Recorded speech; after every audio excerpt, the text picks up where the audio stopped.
how is someone meant to balance working full-time with constantly learning and upskilling while getting enough sleep, while exercising and taking care of your health, and then spending time with your loved ones, and then having free time for hobbies? Is that even possible? Yes, it is, but only if you think in systems. I've spent over a decade coaching thousands of professionals to learn efficiently and succeed in their careers while having enough time and freedom to live life. And in my experience, thinking in systems is the secret to regaining control and freedom so that you're not stuck on that hamster wheel of constantly feeling busy while at the same time not making progress on the things that you really care about. So in this video, I'll explain what thinking in systems actually means, and I'll share with you some simple ways to build systems for your own goals, utilizing the same principles I use when I'm coaching clients. So what does thinking in systems actually mean? The point of thinking in systems is that you reduce your reliance on thinking in terms of willpower and motivation. The aim is to reduce your dependency on these two things. And instead, what we do is that we build processes that automatically help us to achieve the types of results that we're looking for. And once you find the processes that actually work, you then chain these processes together, and now you've got a system. Most people don't think in systems. Most people are operating in terms of intentions and tasks. So thinking, I need to exercise today, or I need to get more sleep, or I need to finish that course. But when you're busy, it is difficult to turn these intentions into reality. Now, if you're more proactive, you go from these intentions and then you turn these intentions into plans. So for example, it's not just, I need to read more. It's, I'm going to spend an hour every evening to dedicate to reading. And it's not just, I need to exercise more. It's, okay, when I get home from work, I'm going to use that time to exercise every day. Okay, I've made a plan. But what happens if you're too tired? What happens if something comes up? What happens on day 3 of your plan and then you realize you haven't even started yet? At this point, you just feel frustrated and disappointed in yourself because yet again, your plans haven't come to fruition. So let's look at this same problem through the lens of thinking in systems. And there are 3 principles that I want you to keep in mind whenever you're thinking in systems, which will help you to build a system for your own goals. The first principle when we're thinking in systems is to think about things holistically. You look at your intention, and then you think about all the factors that would influence the success of that goal and that intention. So you are proactively expecting that plan to fail. You're expecting to be tired and lazy and for things to come up. And you're asking yourself, what can I do about that? And so when I'm coaching someone to build their own systems, one of the first things I'll do is I will ask them about all the things they've tried in the past and then why that didn't work for them. And I'm paying close attention to what they did, but also how they responded to that obstacle or that challenge. It's important that you do this step because you need this list of all the possible barriers, because there's a high chance that the system you end up creating is going to have to account for all of these factors. And this is actually directly tied to the second principle, which is that you should build your system for repeatability. You do not want to develop a system of doing something that relies on like all the stars aligning. You want it to work on the worst day. And so if you think about your intention and then the plans that you have made, you can evaluate these plans in terms of how repeatable they are on a bad day.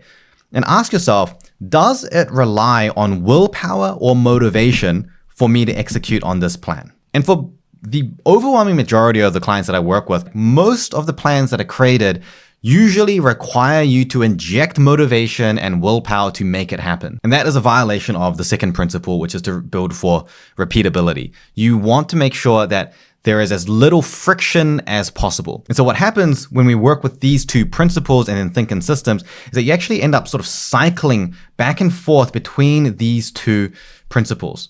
You figure out something that is high effort, that means that, you're going to rely on this willpower, and then you think about ways to avoid that.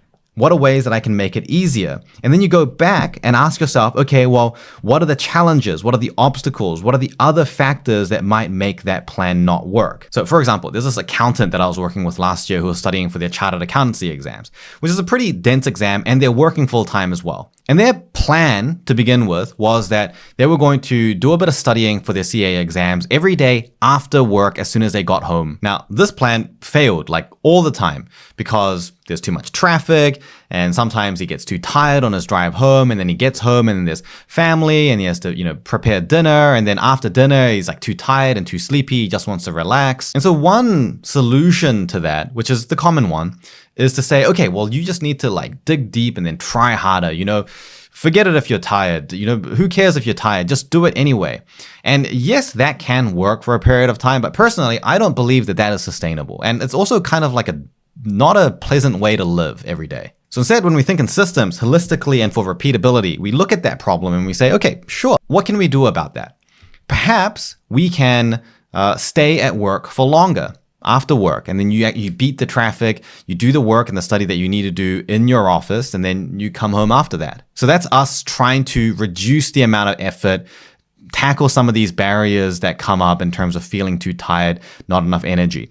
And so we go back here and think, okay, well, what are the reasons why that might not work? So in this case, it's if I come home that late, then my entire family has to push back their dinner time. Could that work? Could you have a conversation with your family and maybe they were all fine with it? Maybe they can just push back dinner by an hour and it's no big deal, and then we've won. So that was one option, and then we explored another option. Okay, could we just study another time of the day? Could you study before work in the morning? The issue is, well, then I'm not going to get enough sleep. Okay, so could you sleep earlier to get enough sleep? Well, I can't because in the evening, whatever. Okay, could you change your nighttime routine to make that happen? So you see, we're constantly bouncing back and forth between looking for that low effort solution and then going back to think about all the reasons why it might not work until we arrive at this combination that allows us to lock in that success. And what's really important with this process is that you have to think about it as a series of problems to solve. Just because your first solution isn't perfect doesn't mean that there is no solution. There is some combination of solutions that will work. Your role when you're thinking in systems is to look for that combination until you figure it out. And this is a process that I personally repeated hundreds of times, which eventually is what allowed me to work full-time as a doctor while running a business full-time, and then doing my master's full-time while going to the gym and having a social life and spending time with my family and getting 8 to 9 hours of sleep every night. And often one of the biggest things I do now when I'm coaching someone is that I simply am more committed to looking for that solution for longer than they normally might. And a lot of the time, the solution we come to from this thinking process involves a certain level of discomfort. But this is actually fine. In fact, this is a good thing. The fact that a solution feels uncomfortable means it's different than what we're used to doing. And getting a different result to what we're used to getting is actually the whole point of thinking in systems. And what I found is that the discomfort of making the change and acting on the solution is often not as bad as the discomfort of not making the change. Or it may be uncomfortable to change your nighttime routine so that you can sleep 1 or 2 hours earlier. Yes, that's uncomfortable, sure. But it's not uncomfortable versus comfortable. It's uncomfortable versus even more uncomfortable, because if you don't make those changes, you have to live with the stress and the pressure and the anxiety and the disappointment of never being able to make meaningful progress on these things that matter to you. Now, as you do this process and you go back and forth between these two principles, you will find that your intentions and your plans become much clearer and much more specific. Your plans are not just general statements about the fact that you're going to do something at a certain time.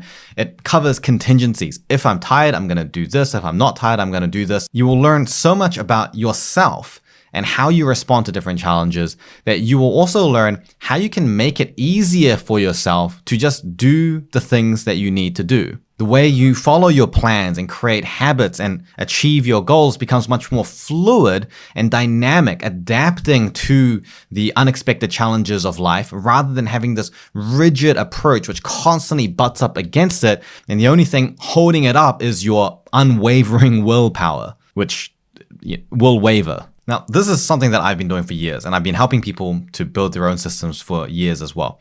And I've picked up a lot of little tips and tricks that make it easier to build systems for certain goals and overcome certain obstacles. Now, some of these things I share on YouTube, but another place that I share them is in my free weekly newsletter. These are emails, newsletters that I write up with my fingers myself, not ChatGPT generated, where I think about what are the things that I wish I had known when I was first building my systems and learning to learn effectively and manage my time more effectively? What are the biggest needle movers that allowed me to learn effectively and advance my career while maintaining that balance in life? And I summarize those in these emails and I send them to you for free every single week. So if you're interested in getting some of those insights, then I'll leave a link for you to sign up in the description below. Now on to the final principle. At this point, if you're just doing the first two, you will succeed. Each iteration of your plan and your system will just get better and better until you just don't have any obstacles left. But this final principle is what will allow that system to stay with you and evolve for life. And it makes it much easier to just maintain this system. And so I call this peeling the Band-Aid. So peel the Band-Aids. Your first system that you build from this process is going to be full of Band-Aids. So for example, let's say that a problem you have with carrying out your plan is that you always feel too tired and you struggle to focus. So the first solution might be to take a nap during the day and to use a timer when you're working to try to increase your focus. These are Band-Aid solutions because they help you right now in the short term without addressing the underlying issue. The reason you're tired is because you're not getting enough sleep. The reason that you can't focus is because your attention span is terrible. And the reason we want to remove Band-Aid solutions, even though they can serve us in the short term, is because it just over bloats our system. And if possible, we want to remove the limitations and conditions for us to succeed. What if you don't have time for a nap? What if you don't have a timer available for you? In that case, your plan just fails for that day. So while these Band-Aid solutions do give us a benefit right now, they should be a temporary solution while we work on solving the underlying problems. And often, working on these underlying issues involves a change in habits, which means because it involves unlearning and retraining your habits, it's going to take time. And so the very act of changing your habits so that you can one day remove these Band-Aid solutions should actually be part of your system. And so this changing habits actually ends up becoming another intention. And then we plug that into our system. So for example, yes, we might have figured out that taking a nap and using a timer is helpful for us right now. We can use that, but then at the same time, we think about how we can improve our sleep habits and how we can train our attention span. That becomes our new goal. And then we go through to these first two steps again to work that into our system. And by doing this, it means that the system we create ends up being effective for us, not only in the short term, but also in the long term. So these are the three principles for thinking in systems. And it may seem like a lot of work and a lot of thinking and all very complicated to create this system. But the crucial thing you have to understand is that it is the exact same amount of effort. It's the same amount or less discomfort. All we're saying is that there is a different way that you can direct that time and effort, which is much more likely to help you achieve your goal and finally feel like you have a bit more time and freedom in your life. Now, if you're a busy professional with lots to learn and the time spent learning is sucking away that time and freedom from your life, then you might want to check out this video where I teach you how to create a learning system so that you can develop deep, meaningful knowledge for huge workloads in half the time.